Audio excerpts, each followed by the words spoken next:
In the last couple of lectures, we learned how to authenticate a user by logging him in during sign up and also when the user tries to log in using his email and password. We did that by sending a JSON web token back to the user's client where it will be saved somewhere in the user's client. Now, the next thing which we need to do is we need to provide access to protected routes to logged in users and restrict unauthorized or not logged in users from accessing these protected routes. For example, only if a user is logged in, then only he should be able to access all the movies or see the details of a given movie. If the user is not logged in, he should not be able to access any movie in the database. So this is the functionality which we are going to implement in this lecture and in the next lecture. So this lecture, I'm going to create it in two parts. In this first part, we will implement half of the logic, and in the next part, we will implement the rest of the logic for this functionality. So let's go to VS Code. And let's say we want to protect this get all movies route. That means we only want to allow the logged in users to get access to a list of all the movies. For that, what we need to do is before running this get all movies handler function, we would need to have some check in place in order to verify if the user is actually logged in or not. Okay, so before calling this get all movies route handler function, first we will check if the user is authorized or not.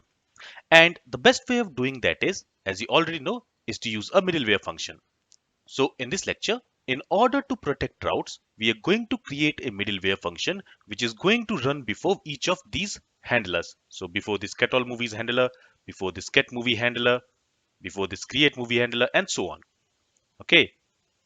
So what we need to do is, if I go to this movies route, here when we are calling this get all movies handler or this create all movies handler or this get movie handler, before this route handler function, before this middleware function, we are going to use another middleware function which should be called. And that middleware, it should either return an error if the user is not authenticated, that is not logged in, or it will call the next middleware function in this stack. And the next middleware function in this stack, in this case, will be this get all movies. So if the user is authenticated from that middleware, this get all movies middleware will be called. But if the user is not authenticated, we will throw an error and that will be handled by the global error handling middleware. So let's go ahead and let's create that middleware function. And I will create that middleware function inside this authcontroller.js. So here, let me make some space and let's go ahead and let's create a function and let's export it. For that, let's say exports dot and the function name, let's say, is going to be protect. Okay, and this function is going to be an async function and it is going to receive a request, response, and the next function as its argument, right? Because it is a middleware function. So it will receive request, response, and the next function as its argument. And since it is an async function, we also want to handle the rejected promise. And for that, instead of using try catch block, what I'm going to do is I'm going to wrap this function within async error handler function. Okay, and here it is, async error handler. E should be in caps. And inside this function, we need to check several things. The first thing which we need to check is we need to read the token and check if it exists. Basically, when the user will try to access this route, if the user is logged in, we will receive the token issued for that user with the request. So from the request, we are going to read that token and check if the token actually exists in the request. If the token is not there, that means the user is not logged in. But if the token exists, then what we need to do is we need to validate that token. We need to verify that token, whether that token is correct or not. If the token is valid, then we also need to check if the user exists or not. Because let's say if the user is logged in and immediately after that the user has been deleted from the database for some reason, then also the user should not be able to access this route, right? So we also need to check if the user exists in the database or not. And then we will also check if the user changed his password after the token was issued when he logged in. And after all these checks, if everything is fine, then we are simply going to allow user to access this route. And this part is very simple. All we have to do is we have to call the next function from here. And what it will do is it will call the next middleware in this stack. So for example, what we want is before the user can access this get all movies route, before that, we want to check if the user is authenticated or not. So for that, we are going to use this middleware function. Okay, so in here, in the movies route.js, let's first go ahead and let's require this auth controller. Let's specify the path here. So from here, we need to move one folder up. In there, we have the controllers folder, and in there, we have our auth controller. Okay, so let me copy this auth controller. And before calling this get all movies route, we will first call protect middleware. Okay, so when we are calling this middleware, if everything goes fine, in that case, this next function will be called, and this next function will then call this get all movies middleware. But inside this protect function, inside this function, if anything goes wrong, then we are going to throw an error and we will call the global error handling middleware. So in that case, this get all movies route will not get called and the global error handling middleware will be called. Okay. All right. Now let's go ahead and let's implement the actual functionality. So first, we are going to implement this functionality where we are going to read the token from the request. And we will check in that request if the token actually exists. Now, how are we going to send the token with the request? The common practice to send the token with the request is by using the HTTP headers with the request. So on the request header, we are going to set a custom header called authorization, which is a standard name when we want to send JSON web token with the request. Okay, so basically we are going to receive the JSON web token with the request header, and we are going to call that header as authorization. So let me show you how we are going to set that header. So let's go to Postman, and here we are going to make a request to this movies API. So basically it is going to return us all the movies in the response, right? As you can see. Now, while sending this GET request to the server, to our application, here we have this headers tab. And there we can go ahead and we can set a header. So basically these are the default headers which will be set by the client. The client in this case is Postman. Here we can also set our own custom header.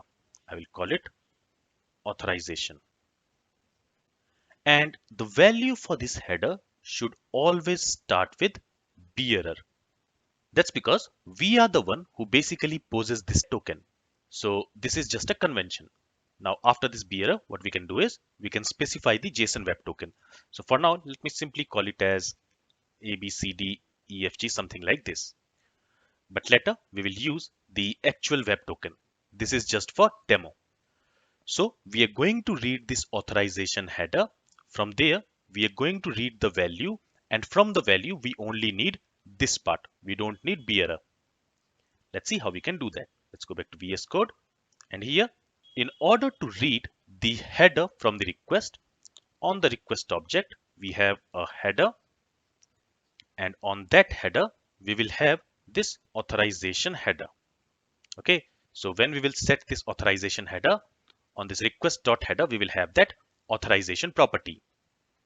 So whatever value we will have inside this authorization property, we are going to assign it to a variable, and I will simply call it test token.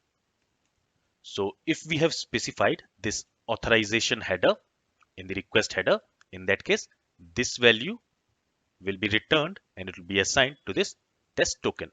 Now from that value, the actual token is this part, right? So we need to read that value. So let's go back to VS Code and let's do that.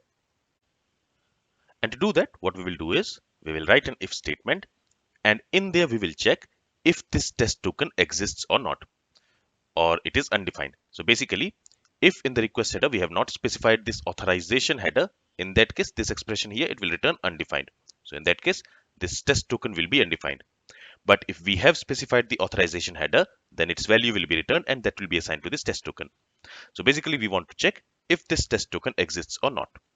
And if this test token exists, we also want to check if that test token starts with bearer or not. So if the test token exists and if it starts with bearer, in that case, what we want to do is we want to read the actual token value. The actual token value is this value. So for that, we can say test token, which will contain the complete value. From there, we want to split. And how do we want to split? Using a space. It will return us an array. The first element of that array will be this value, this bearer, and the second element of that array will be this value. Okay, so we want to get this value. That means the second element from the array, which this expression is going to return. And to get the second element of the array, index of the second element will be 1, right? So this will return us the actual JSON web token. And we are going to store it in a variable, and we are going to call it token. Okay, now since we are creating this token using this const keyword inside this if statement, inside this if block, it will not be accessible outside of this if block, right? So let's go ahead and let's create this variable outside of this if block, maybe here. And from here, let's simply remove this const keyword. Now here we have an error because we are trying to create this variable using const keyword and we have not assigned it here, and then we are trying to reassign it. So instead of const, let's use let here. And for now, let's simply go ahead and let's log this token in the console. Okay, let's save the changes here. Let's go to Postman and let's make a request here. So we are getting all the movies in the response. Let's go back. And here you will notice that undefined has been logged when we are trying to log token. And that's because here it should be request.headers. Okay, let's save the changes again. Let's go back to Postman and let's make a request again. And let's go back to Visual Studio again. And you will see that value, that header value has been logged here. So from there, bearer has been removed and only the second part in that header value has been logged here. So for the authorized header, we have set this value, and from this value, only this value is logged. So the value of this token is that header value. Okay, so in this case, we are specifying some token, but it is also possible that we don't set this header, this authorization header. In that case, if I make a request, and if I go back to Visual Studio, in that case, you can see undefined has been logged. That means this token does not exist. So if the token does not exist, in that case, we want to throw an error. For that, let's use an if statement. And let's say if the token does not exist, for that, before this token, I'm using this not operator. That means if the value of this token is undefined, in that case, we want to throw an error. And in this case, we are going to call the next middleware function. And to that, we will pass a new instance of custom error class. Okay, so here I can simply say new custom error.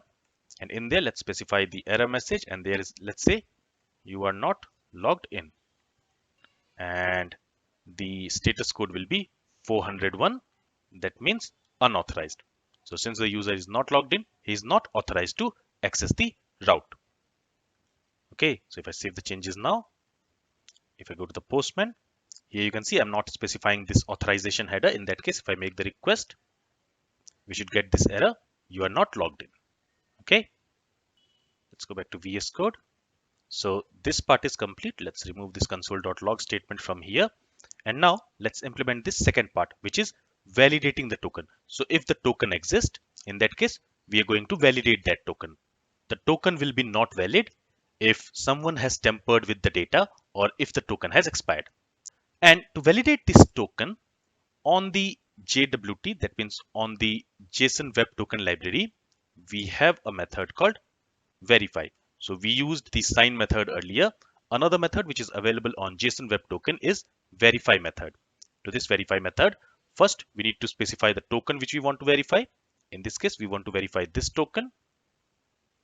Okay, and then we need to specify the secret string using which it will verify this token. And the secret string we are storing in this config.in file. So basically this secret string.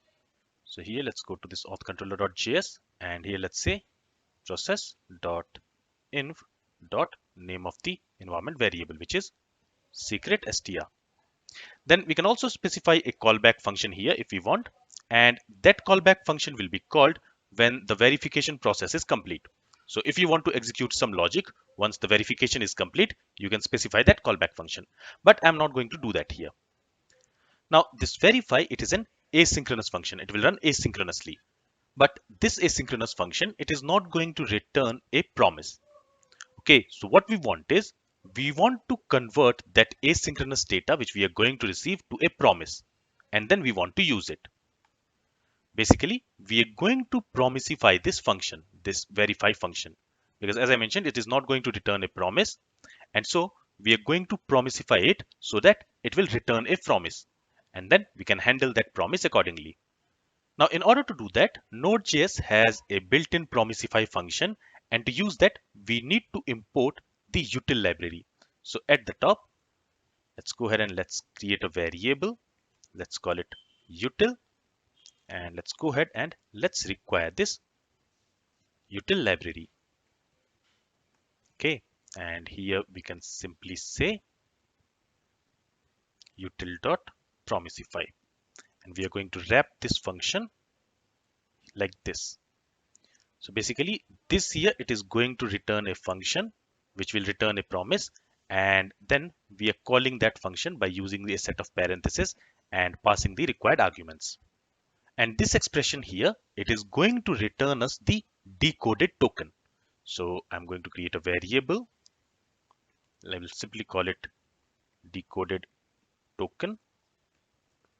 Okay, and since it is an async function, let's also await for the result. And now let's simply go ahead and let's log this decoded token. Let's go ahead and let's save the changes here. And now let's test this out. So let's go to Postman. Let's enable this authorization header. And here, instead of setting some random JSON web token, what I will do is I'll go here, and here we have our actual web token. So this web token was issued for this user whose email is john@gmail.com. Okay, so let's copy this JSON web token, and in here for the header, let's specify that web token. Okay, let's make a request again. And you can already see that here we have an error which says JWT has expired. The JSON web token here has expired. And what is the name of the error? It is token expired error. So basically, the time interval which we have specified here for a web token, that is 1 million milliseconds. And 1 million millisecond is less than 1 day. So what I will do is I will make it as 10 million milliseconds. You can also increase it, but let's keep it like that. But as you can see, when we made this request, since the JSON web token has expired, this line here, this verify function, it has thrown an error. And what is the error?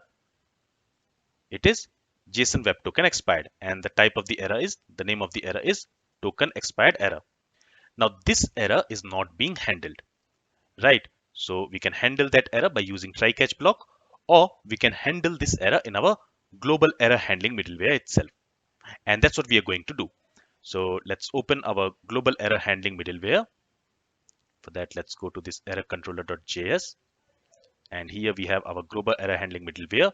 Here, let's also handle the JSON web token expired error. So here we can say error dot name, it is equal to, let's go to Postman and let's copy this error name. Okay, let's paste it here. So if the error is of name token expired error, in that case, we want to handle that error. So we want to set this error, and we are going to call a function. Let's call it handle expired JWT. Okay, and to this, let's pass the error object. And let's go ahead and let's create this function somewhere up, maybe here. So let's create a variable, and it is called as handle expired JWT. Here, let's create a function. I will simply call the argument as ERR. Okay, and from here, we want to return a new custom error. And let's say the error message is JWT has expired. Please log in again. Okay, and error code is again going to be 401 unauthorized.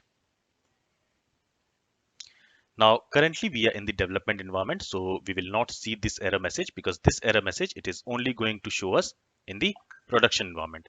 So what I will do is I will stop this process here, and now I will run this application in the production mode. For that, we can say npm run, and for running the application in the production mode, we have created a script start underscore prod. Let's run this script. So now the application should be running in the production mode. Now let's go back to Postman and let me click on the send button. And now you can see this error message, JWT has expired, please log in again. So what we are going to do is, let's go here and let's try to log in again. So let me go ahead and let me log in. Okay, and now we are getting a new JSON web token. Let me copy this one. Let's go back to this get all movies API, and there let me specify that value, that new JSON web token. And now let's click on the send button. And now we are getting all the movies back in the response. So this JSON web token has been verified and it is not expired. That's why now we are getting all the movies in the response. Okay, but one more problem which could occur here is, let's say in between someone has tampered with the JSON web token. So to demo that, what I will do is I'll go to jwt.io website, and here I will paste our own token which we have just copied, and there I will simply change this ID to something else. So instead of B7, let's say C7. Okay, so now based on this new ID, this JSON web token will change, right? So let me copy this. Let's go back to Postman, and now let's use that web token, that modified web token, that tempered web token. And if I click on the send button, again an error should occur. So you can see we have this error, something went wrong, please try again later. So some error has occurred, but since we are in the production mode, we are seeing this generic error message. So let's go back and let's stop this process and let's start it in development mode. So for that I can run this script npm run start. Okay, so now the application is running in the development mode. Let's go back to Postman and let's make this request again, and now we should see the actual error message which says invalid signature, and the error type is JSON web token error. Okay, so since we have tampered with the actual JSON web token, the signature did not match and we have this JSON web token error. So we also want to handle that error. So again, let's go back to Visual Studio and let's handle that error as well. So let's write another if statement. There we want to check if error dot name, if it is equal to, let's go back to Postman and let's copy the name of the error, which is JSON web token error. Let's specify it here. So if this type of error has occurred, in that case, we want to set this error object to handle JWT error. Okay, and here also let's pass the error object. And let's go ahead and let's create this function. So I'll copy it. And here, let's go ahead and let's create that function. Again, what do we want to do from here? We simply want to return an instance of a custom error. And here, the error message will be invalid JSON or invalid token. Please log in again. And again, here also, the status code will be 401. That means unauthorized. Okay. Let's again run this application in production mode. So I will simply stop the process and let's go ahead and let's run it in production mode. So for that, I will run this command start prod. And now the application should be running in production mode. Now let's go back to Postman. And since the application is running in production mode, if I make a request here, you can see this error message, invalid token, please log in again. But if we specify the actual token, so let's copy it again from here. And let's specify that token. In that case, we should not have any error and the user should be able to access that request. And it should return us all the movies in the response, as you can see. Okay. So as you can see, here in the auth controller, we have created this middleware function and we are using it before we are calling this getAllMovies route handler. So first, this middleware function will be called.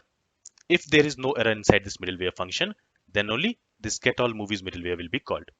But if there is any error inside this middleware function, in that case, it is going to call the global error handling middleware. Because if I go to this authcontroller.js, you can see that if something wrong is happening, for example, here, if the token does not exist, we are calling the global error handling middleware.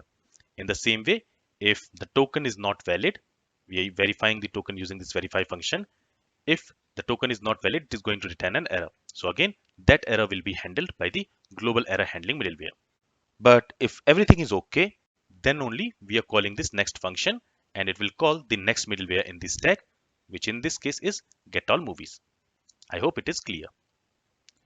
So this is all from this lecture. We will implement these two logics in our next lecture. Let me remove this console.log statement from here. This was just for demo purpose. Okay, so we will implement this functionality and this functionality in our next lecture. All right, so this is all from this lecture. If you have any questions, then feel free to ask it. Thank you for listening and have a great day.